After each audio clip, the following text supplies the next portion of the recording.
The wharves in Bundaberg were the lifeblood of this area because just upstream from where we are here, where Midtown Marinas are now, that's where the shipping used to bring the stores and settlers, might I add, and all sorts of stuff to a developing area here in the Burnett.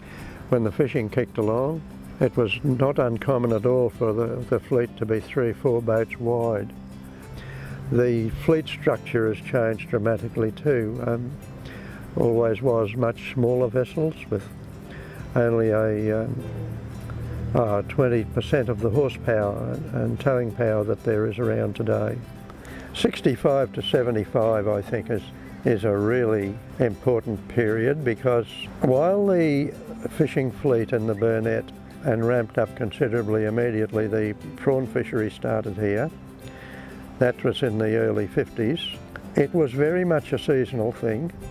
3 or 4 months of the year the prawns would run. The thing that gave it a real boost was when the scallop fishery started. It created a lot of work for the women in town. There would be literally hundreds of women employed shelling scallops and packing scallops and so forth, and the smaller factories would come up with truckloads, became an export commodity.